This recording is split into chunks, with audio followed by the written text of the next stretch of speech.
secret နဲ့ Gothic secret ကငါတို့နူးညံ့တိမ်မွေးတဲ့ curve line တွေနဲ့ရေးရတဲ့ font မျိုး curve line တွေဆိုတာအဝိုင်းတွေပေါ့နော် Gothic ဆိုတာက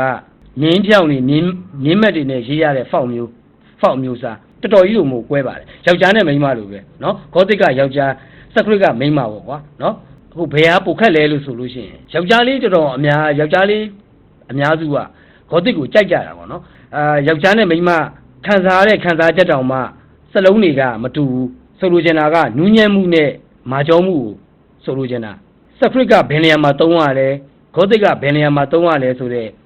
သုံးလုံးမျိုးတွေကိုဘာသာလို့လုပ်တဲ့အလုပ်တွေပေါ်မှာမူတည်ပြီးတော့ဘာသာလို့ရွေးချယ်ရမှာတတူးသမားတွေအတွက်ပေါ့နော်ကလေးပုံလေးတစ်ပုံထိုးကြသူတို့ရဲ့သားသမီးလေးပုံလေးသူ့အောက်မှာနာမည်လေးရေးပေးပါဒီကလေးရဲ့နာမည်လေးပေါ့ဘာလို့ဘာဖောင့်သုံးမလဲဒါမျိုးပေါ့နော်ဘာဖောင့်သုံးမလဲခင်ဗျားတို့ရေးတတ်တယ်ထားခင်ဗျားတို့အကုန်လုံးရေးတတ်တယ်ပြမယ်တယ်ဖောင့်သုံးလို့မရဘူးလေကလေးဆိုတာကလေးနဲ့တူတဲ့ဖောင့်ဆိုတာအခုရှိလို့လားအဲ့လိုကလေးဖောင့်ဆိုတာရှိလားလို့ကတ်သက်ပြီးမေးလို့ရတယ်ဆိုလိုချင်တာက perfect act ကိုအကူကဆိုလိုချင်တာကလေးပုံလေးအောက်မှာ secret လေးနဲ့ဆိုရင် perfect ပဲဥပမာကောင်မလေးနာမည်ဆိုရင် secret နဲ့ရေးတာ perfect ပဲအနုပညာနှစ်ခု act နှစ်ခုတွဲပြီးတော့ရေးသားတဲ့အခါမှာစောင့်ရန်ရှောင်ရန်လေးတွေကိုအခုဟိုဒါ share တင်ပေးကြတာပေါ့နော် graffiti နဲ့ဘာကွာလဲဆိုရင် calligraphy ဆိုတာကပညာရပ်တစ်ခုဘာသာရပ်တစ်ခု graffiti ဆိုတာကဘာသာရပ်တစ်ခုပညာရပ်တစ်ခုအခုဥပမာလေးနဲ့ရှင်းပြမယ်နော်ကလေး၃ယောက်စာကြက်နေတာဟုတ်သူအဖေကဒါတို့ဘာလုပ်နေတာလဲလို့ပြောရင်ဒါတို့စာကြက်နေတာအဲ့ဒီစာကြက်နေခြင်းဒီ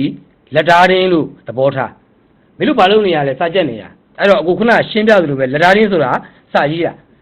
မင်းတို့ဟိုစလုံးလေးတွေကိုဥပမာ graffiti ပဲ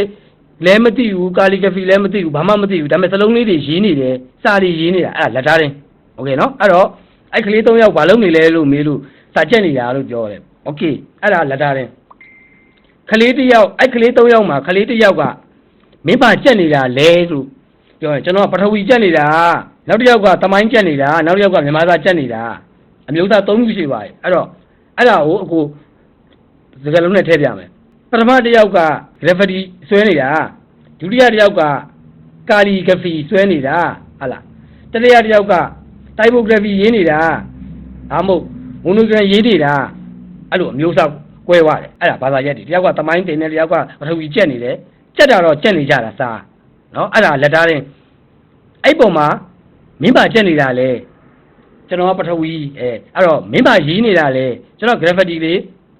ကျွန်တော်က calligraphy လေးမင်း calligraphy မှာမင်းကဘယ်ပိုင်းကြက်နေတာလဲဘယ်ပိုင်းကြက်နေတာလဲကတနည်းအားဖြင့်မင်းဘာဖောင့်ရေးနေတာလဲဘာဖောင့်အမျိုးအစားရေးနေတာလဲကျွန်တော် Gothic ရေးနေတာgraffiti သမားကိုမေးတယ်အေးမင်း graffiti ဆွဲတယ်မင်းဘာဖောင့်ရေးနေတာလဲဘာခေါင်းစဉ်ဘာအမျိုးအစားဘာ style ရေးနေတာလဲကျွန်တော် one style ကျွန်တော်ကသူတို့အဲ့ရေးနေတာတဲ့လားအဲ့မှာအမျိုးအစားတွေအများကြီးကွဲလာတာလက်ဓာရင်းဆိုတာအားလုံးပါတယ်နော်စာရေးနေတာအဲ့ဒါလက်ဓာရင်းအကုန်လုံးအဲ့တော့အဲ့ဒါခြုံပြီးတော့ပြောတာအဲ့လက်ဓာရင်းထဲမှာကာလီရေးတဲ့ကောင်း graffiti ရေးတဲ့ကောင်းဘာရေးတဲ့ကောင်းအဲ့ဒါတွေအမျိုးအစားအများကြီးကွဲပါတယ်အမျိုးအစားကွဲတဲ့ထဲမှာထည့်ပြီးတော့ခွဲတာအဲ့ကာလီထဲမှာဘာရေးနေတာဟုတ်လား secret ရေးနေတာအဲ့ဒီထဲမှာကျွန်တော်ကချီကန်တို့အပ်တွေရေးနေတာချီကန်တို့လက်ဓာရင်းရေးနေတာဒါမျိုးပေါ့နော်ကျွန်တော်ကတော့ old school Gothic တွေရေးနေတာအမျိုးအစားတွေအများကြီးကွဲသွားတယ်ဒါအကိုနားလည်တယ်လို့ brother တို့ရှင်းပြတာနော် graffiti ဒီလွတ်လပ်တဲ့အနုပညာတစ်ခု calligraphy ဒီမလွတ်လပ်ဘူးလားလို့ပြောရင် calligraphy လည်းလွတ်လပ်တာပေါ့ဒါပေမဲ့စီးနဲ့ဘောင်နဲ့တေချာရေးရတဲ့အမျိုးအစားဖြစ်တဲ့အတွက်တီးခံနိုင်မှရေးလို့ရတာအဲ့အားလေးလည်းပြောချင်တာနော် calligraphy သမားတွေ calligraphy ကဘာမှာရှိတဲ့ calligraphy ရေးနေတဲ့ဘဲတွေကိုခင်ဗျားတို့လေ့လာကြည့်ရင်အေးဆေးသမားတွေများတယ်ဘာလို့အေးဆေးတာလဲဆိုတော့ original လူကအေးဆေးတာလည်းဖြစ်လဲဟုတ်တယ်ဒီစလုံးတွေကအေးဆေးရေးမှအဆင်ပြေတာမဟုတ်လို့လေအေးဆေးသမားတွေလို့အခုသုံးလုံးတာအများစုကစိတ်ထားနူးညံ့တဲ့လူတွေအေးဆေးနေတတ်တဲ့လူတွေပေါ့နော်အဲ့တော့ calligraphy ရေးလို့ရှိရင်ဘာတွေဖြစ်လဲပေါ့နော်calligraphy ရေးရင်ဘယ်လိုတွေခံစားရလဲဆိုတာခံစားချက်ကအစဒါလို့ရှိတယ်စိတ်တည်ငြိမ်တာပေါ့နော်အနေဆုံးစိတ်တည်ငြိမ်တယ် အဲ့ဒီကိုစာရေးနေတဲ့အချိန်မှာအကုသိုလ်ဆောင်ဝန်းကင်းတယ်ခင်ဗျားတို့အဲ့အကုသိုလ်ကင်းတယ်ဆိုတဲ့ဟာစာရေးနေပြီးတော့မဟုတ်တဲ့အကြောင်းတွေမတွေးဘူးလေဘလို့ဘာလုပ်မယ်သူများကငါဘလို့ကြော်မယ်ဘလို့ခွမယ်ဘလို့ဂျင်းထည့်မယ်ဆိုတဲ့အကြောင်းတွေစာရေးတဲ့အချိန်မှာမတွေးဘူးဒီ mindset စိတ်တဲ့ရေးရပိုင်းရောနှလုံးသားရေးရပိုင်းရောအရန်တည်ငြိမ်တယ် gravity ကကြတော့အလှုပ် gravity ကအလှုပ်ပါတာရဲ့သူကတက်ကြွနေရမယ်သူကအာဘန်ဆန်တာပေါ့နော်အာဘန်အပ်ပေါ့နော်မင်းတို့စိတ်ညစ်နေလို့ရှိရင်ကာလီဂဖီရေးလို့မရဘူးစိတ်တွေရှုပ်နေတယ်ဟာမိသားစုရေးဘာရေးညာရေးရှိနေတဲ့အချိန်မှာ